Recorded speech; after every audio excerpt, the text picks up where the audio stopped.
Konnichiwa, and welcome to the 183rd podcast of the NC Rowan County Anime Group. My name is Bart Cloud, co-president of this club. Today I've got some reviews that I would like to do on some animated series and pass down some news, and also too I have some thoughts that are in the back of my mind which I need to air. But first let's get to the reviews. Some good news for the Rowan Public Library. We just got into this series yesterday and I've got it checked out, and it's called Maiden. Now, Maiden is for about the ages of, let's say, 12 up. The original dub was done by Bang Zoom Entertainment, and it's a very nice series. It was originally released over here in the United States by Geneon, and it's a nice little series. And like I said, it's good for kids. It's got a lot of great moral stories in it, and it's very well done, and I highly recommend it if you got somebody young to look at this animated series. Now, I don't remember if I did this animated series before or not, but I'm going to talk about it again. And the Rowan Public Library does have this, and I'm going to talk about 7 of 7. This is for the ages about 6 up, and it's a nice animated series, and I highly recommend it. It's got very good stories in it, and it's a very fun little show to watch. And it was put out by Media Blasters, and Anime Works worked on it, and it's a very good little anime. I recommend it for young people. I recently got an email from a friend of mine, and now I'm going on to my thoughts for today. And she had informed me that this year StellaCon will not be having any anime shown at its convention, and that's sad. Really it is, people, and I'm not joking. We are behind on so much here in North Carolina. It's a joke.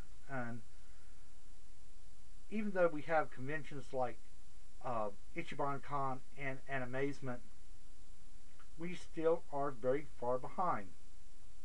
I wish that at the time I was hooked up the way I was right now as far as anime was concerned, because had I been during the time that Battle of Dunbine was aired in Japan, we should have had that anime shipped over here to the United States and played in the same year that it was aired.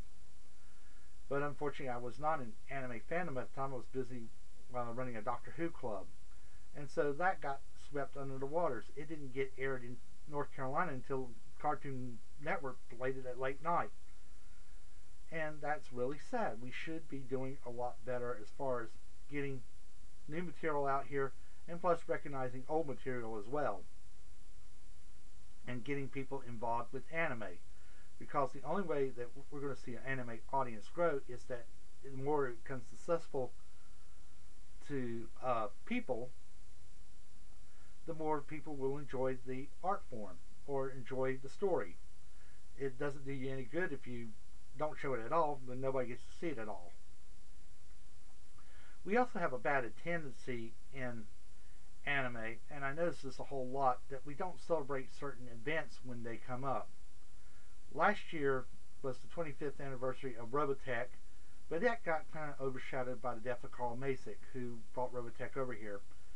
The Magic Knights of Ray Earth last year celebrated its 15th anniversary, and there really wasn't any major celebration from it. And here we are, we got a wonderful Clamp series, and nobody really made a big deal out of it over here in North Carolina.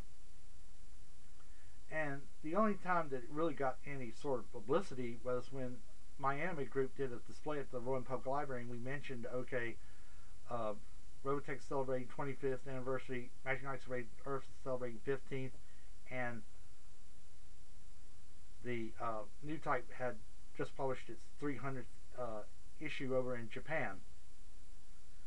This year we have another anniversary coming up, and I have talked about this anime before.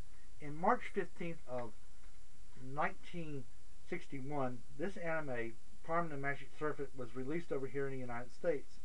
And right now, nobody, as far as I know, has brought this up to anybody's attention, that we have a celebration of this anime being released over here in the United States.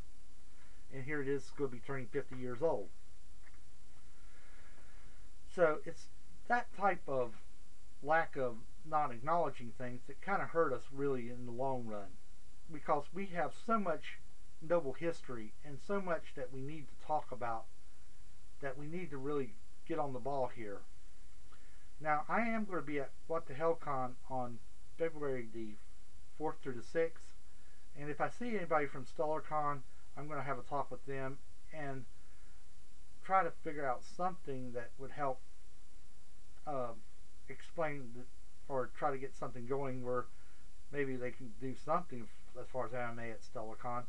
I can't make any promises because StellarCon is a separate organization, and I have dealt with SFQ before in the past, and I really don't want to deal with them anymore, because when you deal with student governments, it kind of gets rough at times.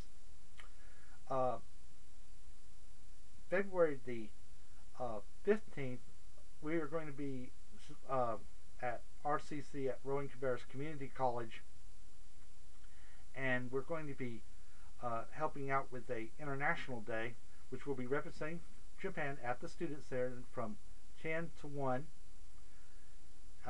That's 10 a.m. to 1 p.m.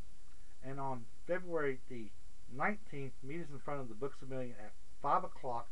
At 5:30, we're going over to a person's home to watch Gantz.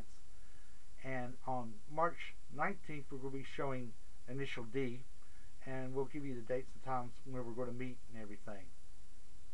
Well, I hope that you have a very good day, and I hope that you enjoyed some of the thoughts that I've been trying to get across to you.